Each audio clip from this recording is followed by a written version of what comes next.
So you get a point A1. Okay. I think we call it U1 easier.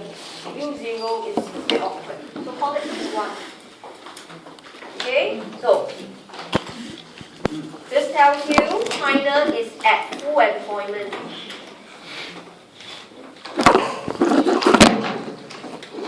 Equivalent to say labor supply equals labor demand. So I read the point first. If labor demand equals labor supply sets wages. Wages, you must look at expected price level, which is pi E1. Okay, so you match it. Since labor supply equals labor demand, it means wage setting is price setting. That's the equivalence. And there's no tendency for it to change. So it means if this is the wages set, this is also the inflation rate that was set. Right, so you can see the diagram has been drawn, but spend some time to understand point A1. What it means, the economy is at a state of full employment. Okay, so let's put in a number. The workers every year ask for 3% wage increment, and the firms adjusted prices every year by 3%. That's the meaning of pi E1 is pi 1. This is not easy to read. After some time, some of you can read unemployment rate well, but to go over here, it takes a bit of time. What it means by pi E1 is pi 1. Right? The amount of wages adjusted is the amount of prices adjusted. So you are at a state of equilibrium. As given in your notes, we go to point B. So this is like China. So how do we read the diagram? Okay, you may want to put in the numbering. This is what happened first. Okay, if in this case, unemployment rate will drop.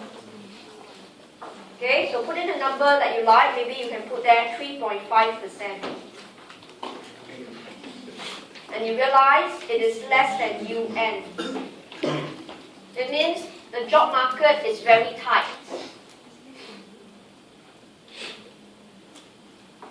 Okay?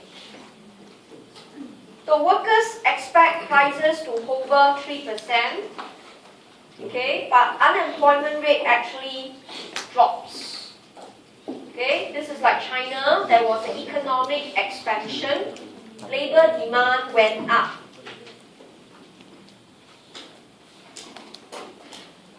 Right? The firm starts to hire the workers. So as given in your notes, okay, it's explained at the bottom. The economic expansion resulting your unemployment rate to drop. Prices starts to pick up. Right? Firms and workers start to increase W and P. So we know unemployment rate drops, wages goes up, prices goes up. So in this case, the price that went up will be faster, and you will get your pi 2. So that was your step 2. So this is like China. Economic expansion resulted labor demand to go up, unemployment rate to drop. Workers starts to increase wages, firms starts to increase price even faster. Pi went up. Okay? But this is only the short run. Because after pi goes up, okay, pi E will start to go up. Right? The Chinese will recognize that in this case, right, we'll put in, let's say this is 5%. They will not believe inflation is going to be 3. They start to believe inflation is going to be 5%. So pi E increase. So this is your step 3. So your Phillips curve is going to shift up. But how does it shift? Pi E must occur exactly at UN. So the line actually shifts from A1 to A2. So an increase in current inflation will over time increase expected inflation. You adapted to it. Right? The Phillips curve will be at A2. Okay, as indicated in the diagram, it was a parallel shift because the two lines share the same slope. But the economy is still at B. But the line is at A2. So how do we reconcile your step 4? Okay, from B to A2. Okay, you can put in a step 4. Wages continue to increase while prices stabilize. Right, the firms already mark up the prices to a suitable level. Demand is there, the price is already there. But wages continue to increase because high E went up. So the firms realized he couldn't afford the workers. With the same price of the goods that he's selling, he has to continually pay the workers more. So in this case, you could analyze it as W over P, real wage. It's also known as cost of production, starts to go up. Labor demand starts to go down. And unemployment rate increase.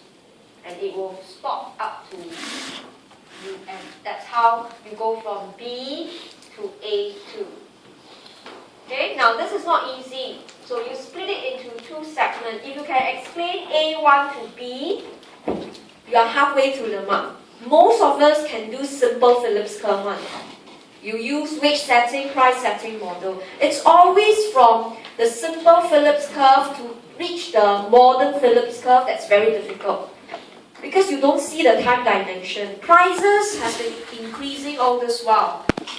But the price increase will have to slow down. But wages keep increasing. The firms cannot cope.